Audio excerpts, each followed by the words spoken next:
Welcome to the D-Shift podcast, where we provide inspiration, motivation, and education to help you transition from the challenges of divorce to discover the freedom and ability to live life on your own terms. Are you ready? Let's get this shift started.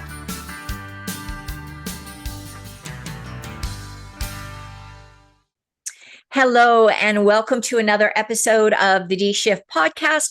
And today we're going to talk about a serious topic, and it's always a difficult one to talk about because we're going to talk about the impact of high conflict or even low and moderate levels of conflict that they can potentially have on kids, and then how that trauma follows people all through their life. And I have a real expert on this, Dr. Pamela J. Pine. She is an international health development and communication professional who has done this for her whole life, helping the lives of poor and otherwise underserved groups. And she specializes for the last 2 decades on preventing and mitigating child sexual abuse and other adverse childhood experiences, also known as ACEs. She is the founder and director of Stop the Silence, a department of the Institute on Violence, Abuse, and Trauma. She's a professor, a best-selling and award-winning author, and a multimedia artist, which she uses to open hearts and minds. Dr. Pine, it is so wonderful to have you here, and I am really excited to dive into this topic, although it's often a difficult one for people to talk about. So welcome. Thank you. Thank you. Yes, it is a difficult topic. The topic of domestic violence is difficult, although we've gotten a little bit better at dealing with that and recognizing that and addressing that. The issue of domestic violence coupled with child trauma and abuse is a real tough one, and people often don't recognize the relationship between them or the impact. Yes, and I think that's so true. And this is why I really appreciate you coming on and talking about this. I know that, and just to let everybody know, I'm going to have this in the show notes, but Pamela, and I'm going to call you informally Pamela instead of Dr. Pine. I hope that's all right. Absolutely fine. And Pamela and I did a YouTube that talks more extensively about specific signs and what to look for all of this in children who are experiencing these kind of events in their family. And so I'm going to put the link for that in the show notes. So if anybody's interested in following up with that, it'll be there. But today, I think our focus is really going to be on that. Okay, the children have been through a situation where mom and dad or members of the family have been experiencing some kind of violence, or the kids have been abused, either physically, emotionally, sexually. These things happen. And then how does that impact their life? So, but before we get into that, Pamela, what got you into this area? I know, as somebody who was a domestic violence client advocate for many years, I know that people would always go, why are you doing that? So tell us a little bit about why this became your area of expertise and passion. Yeah, thanks for the question. It's a little bit of a long story, but I'll keep it short. I had been working around the world for many years, and even before that, as a teenager, working with underserved populations. It was something that was expected from my family, within my family, I should say, particularly from my mom's side. If we could do something in a social arena to enhance or better or help a population, we did it. And you obviously had to choose. You couldn't do the 500 things that need attention, but there was an expectation and understanding that came out of my family. And after working internationally on all kinds of health and development issues around the world, I had come back to the United States after a while and landed at an international health and development company. And across my desk, across my screen, I should say, one day came information from the Centers for Disease Control and Prevention. And it was a call for proposals in all different types of interpersonal violence. My sister was a therapist in Santa Cruz, California, who had gained a reputation of working well with survivors of child sexual abuse. So I started reading, and I couldn't stop reading. And I couldn't stop reading because, first of all, I was completely unaware and uneducated about this issue, having had, after a PhD, a master's in public health, a master's of international affairs, not one course in childhood trauma and protection. So I knew nothing. And the numbers, at that point, the numbers were being stated as 1 in 4 and 1 in 4 girls and 1 in 6 boys sexually molested by the time they're 18 in the United States. Now people are quoting more like 1 in 4 and 6, 4 to 6 girls and 1 in 6 to 8 boys. But those kind of numbers are disastrous. Yeah. And the impact, the outcomes on these kids and the adolescents and the adults that they become are enormous: psychological, physical, sociological, economic, etc. And I have a history of just not letting things go that need someone's attention. And so that's what I did. And I dove in head first and kept going, Yeah. because it needed it.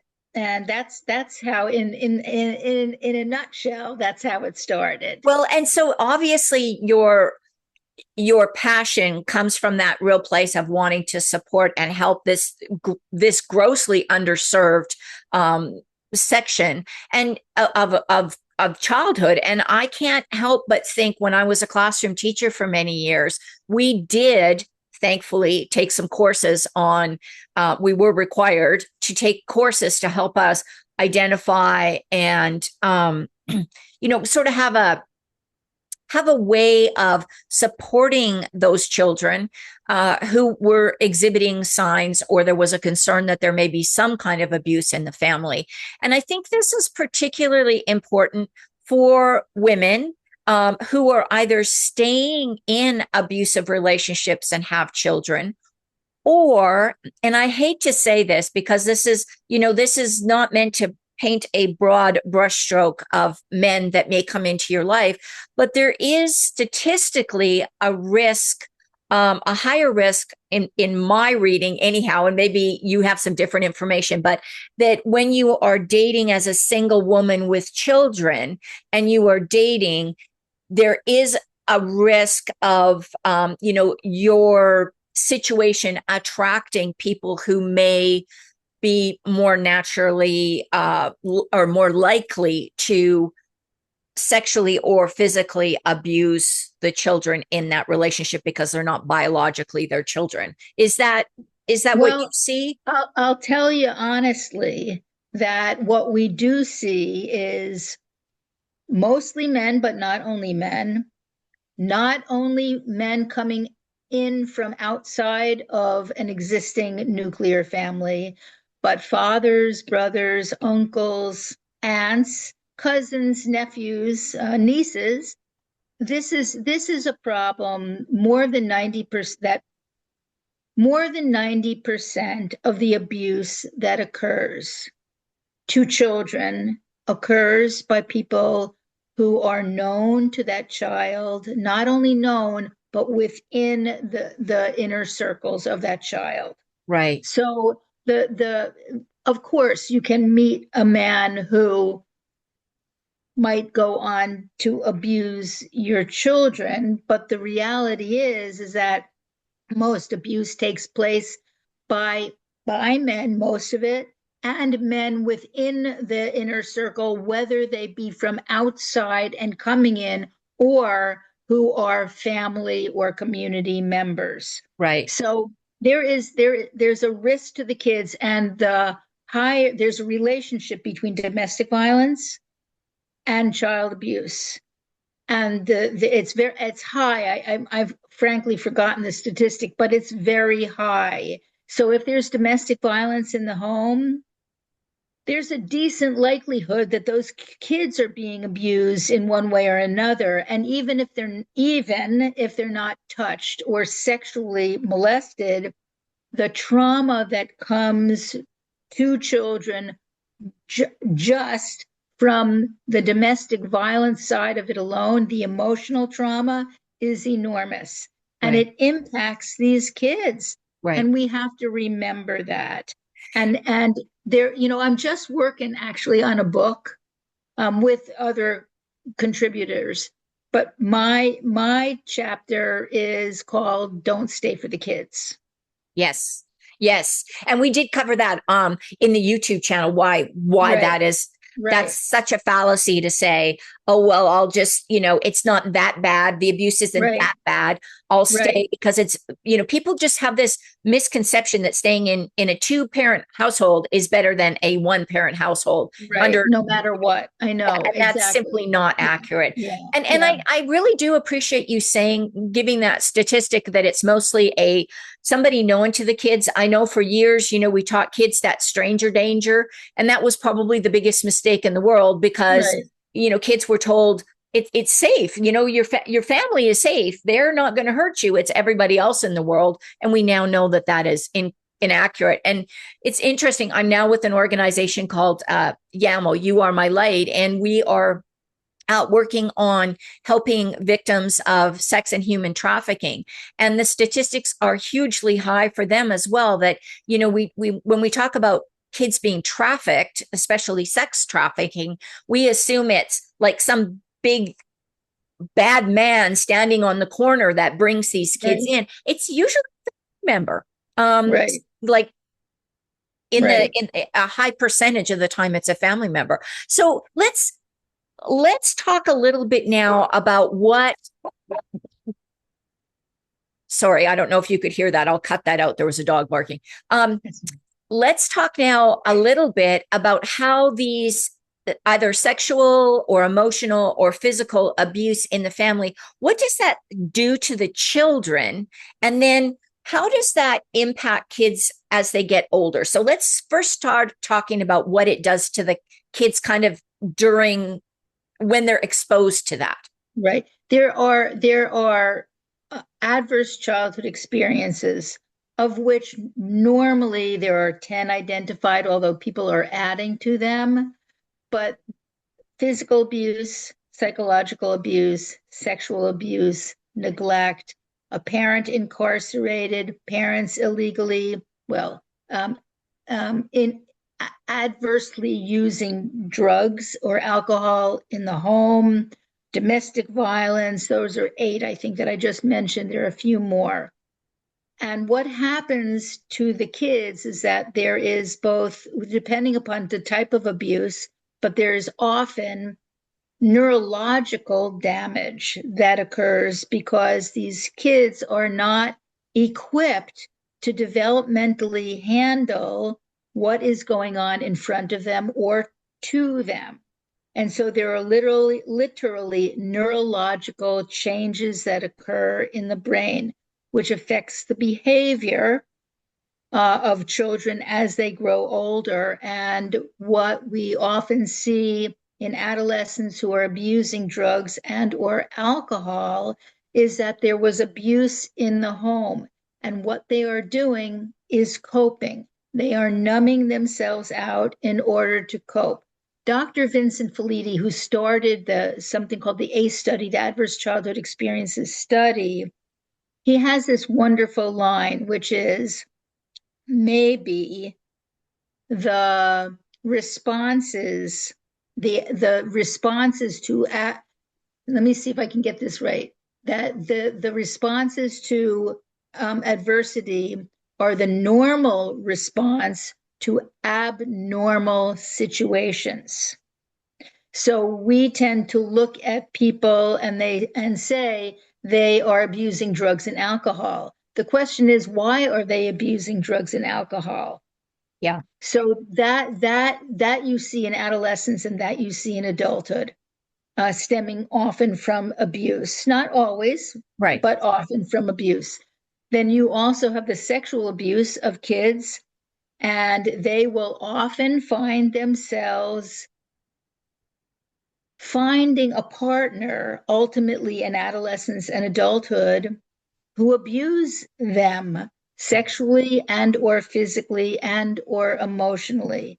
And we have that old saying that women are attracted to men like their fathers and men are attracted to women like their mothers. Well, there's a good more than ounce of truth in that, because we're attracted by behaviors that are known to us and that Right. we've seen and experienced, so that you have that as well, that occur in adolescence and adulthood.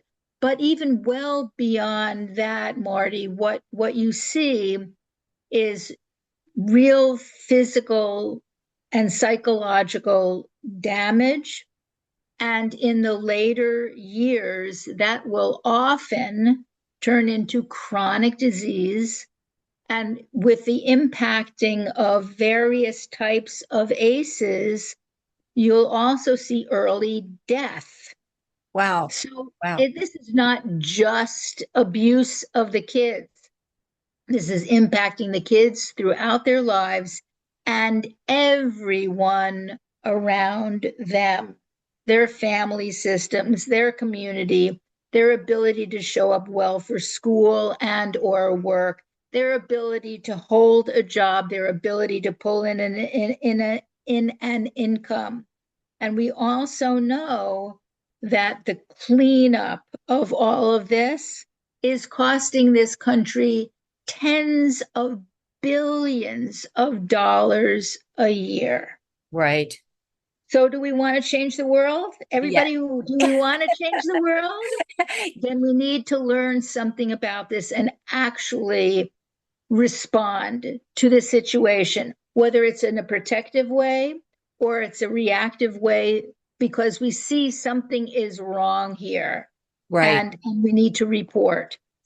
So I want to ask you a question, and thank you for sharing all of that. And so I do like some of that information is information I've known, and but only because I worked in the domestic violence sphere, right? We ran a Exactly. shelter, we were dealing with moms and kids coming in, Right. sometimes men and kids, although we had to Right. find them a different shelter because we couldn't have, Right. we weren't Right. a co-ed shelter. Right. But Right. it is one of the things that we required, and I think this was a little, I don't know if it was just fortuitous that it was set up this way or if it was really somebody who really understood this dynamic. But one of the things that to come into the shelter I worked for was that both the parent and the children had to be actively participating in counseling services and support groups to be able to stay in the shelter, and the kids had to be involved as well. So I'm hoping that provided some support for them.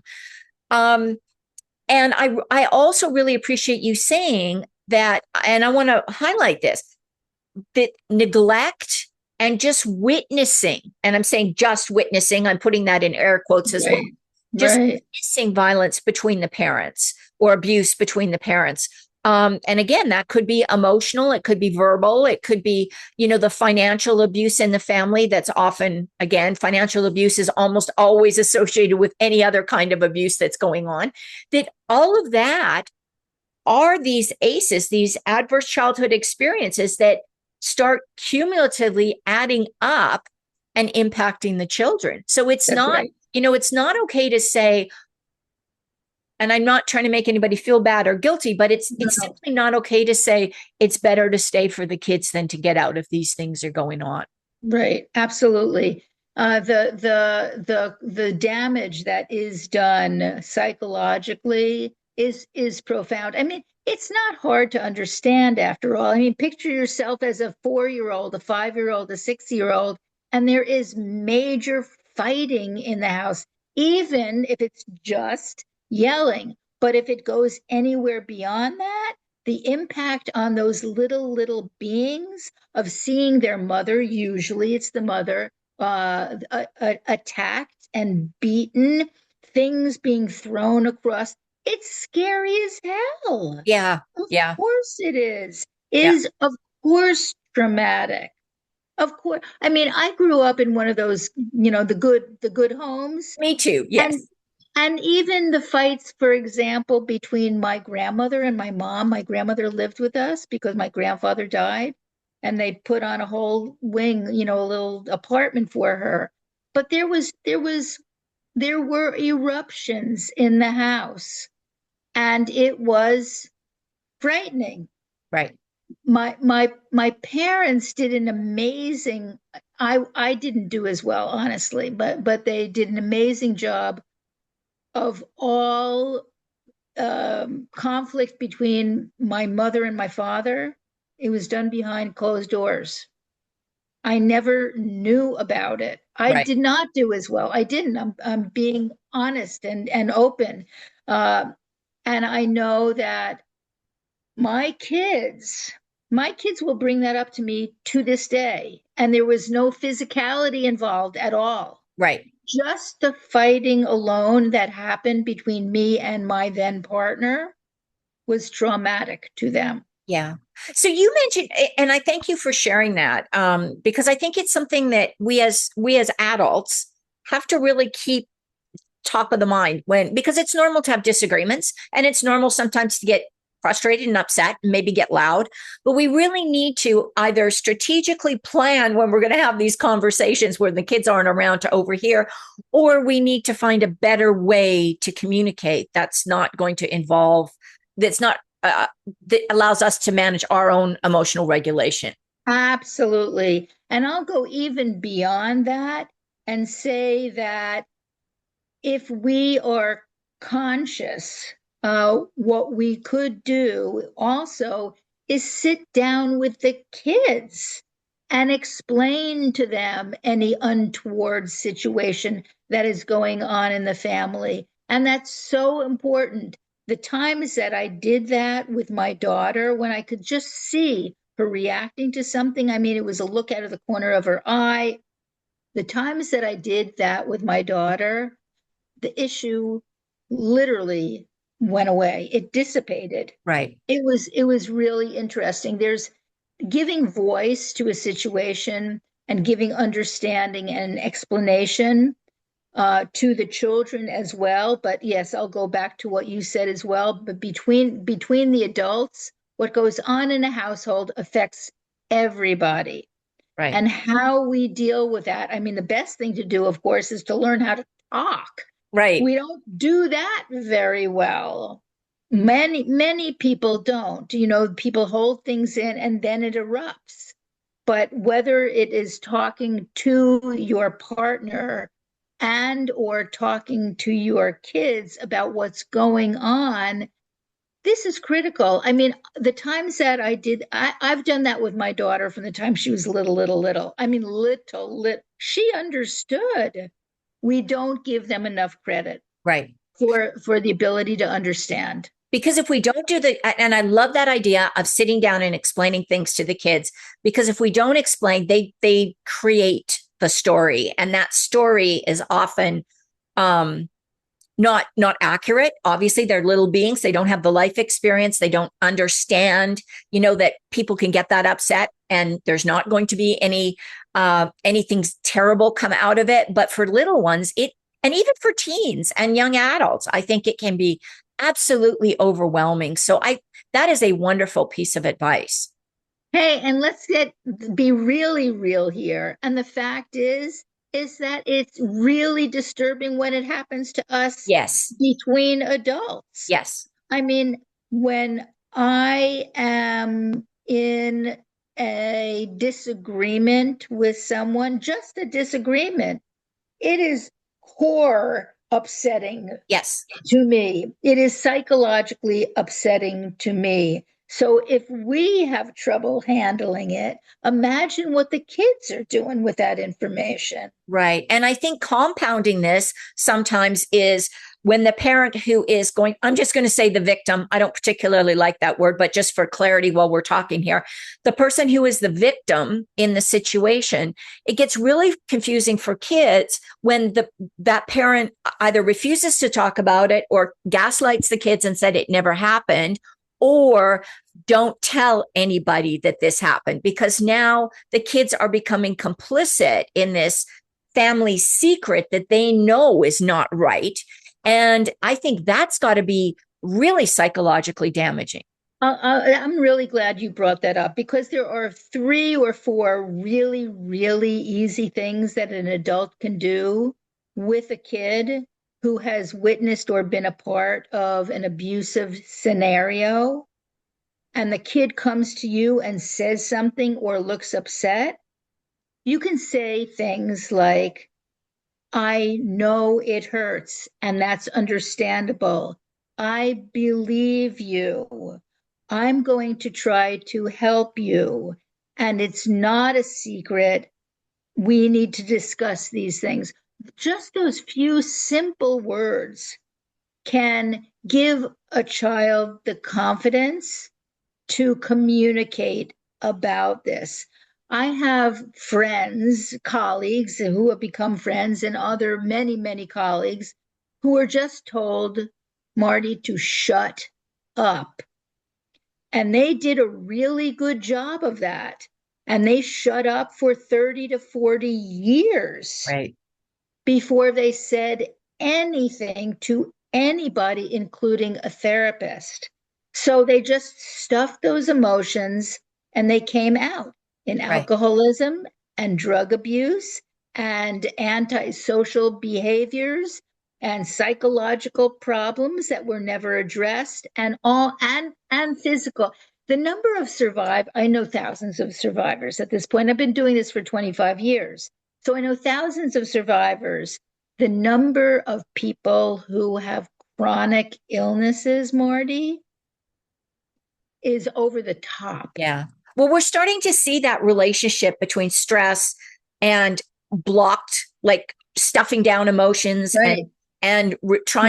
trying to convince ourselves things didn't happen that happened in our lives. We now are seeing the relationship between that and physical health issues, Right. sleep problems, poor Right. relationships, alcohol and drug addictions. You're right.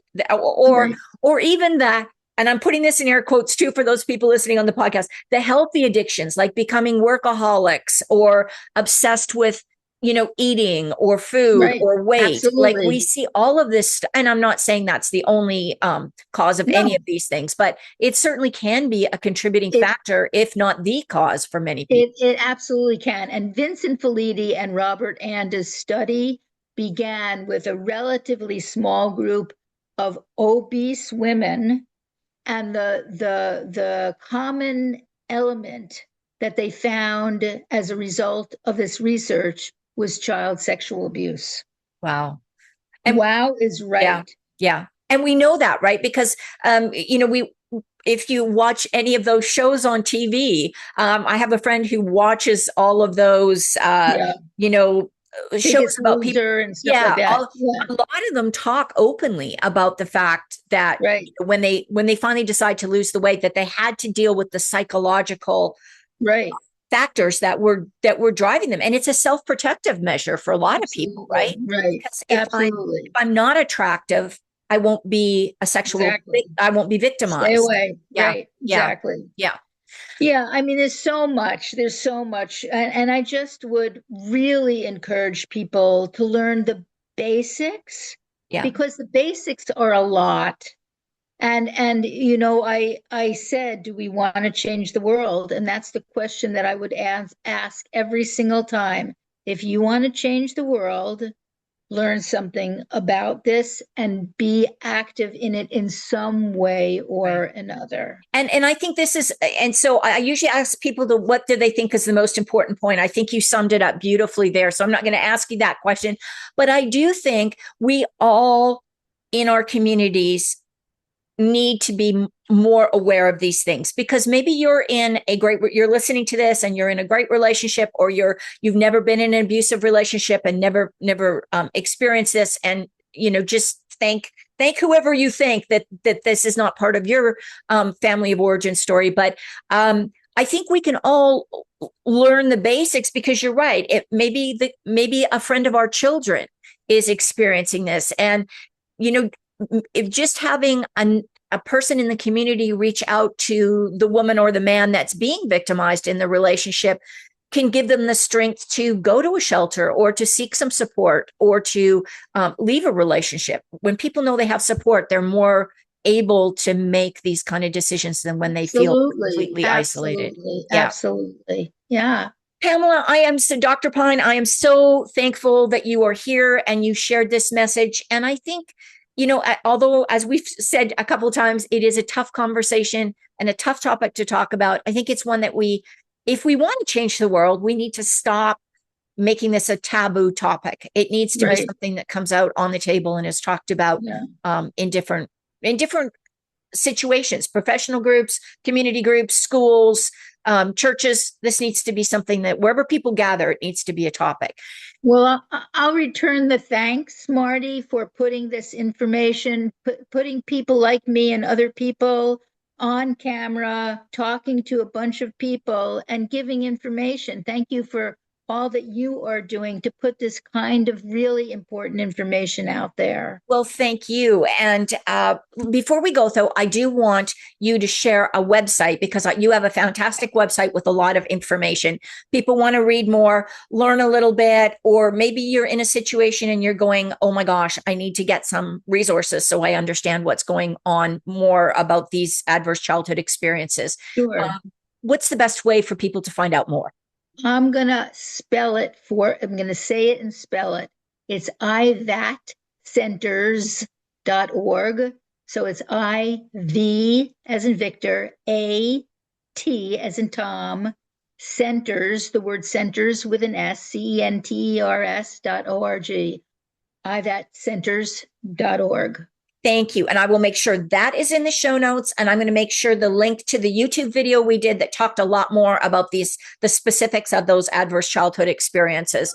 I'm going to make sure the link is in there. Thank you so much. And I'll just add, if I may, Marty, that if anybody wants education or training or a speaker about this, I am more than happy to show up pretty much anywhere.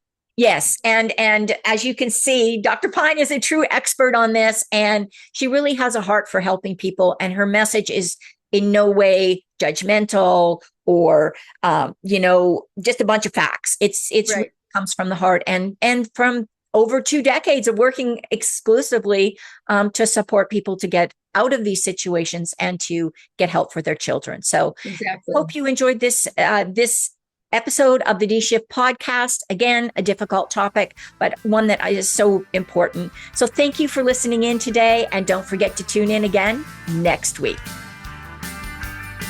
Thanks for listening and supporting the D-Shift podcast. If you would like to attend live trainings by our amazing guests and have a chance to ask questions and get answers from our experts, join the D-Shift crew.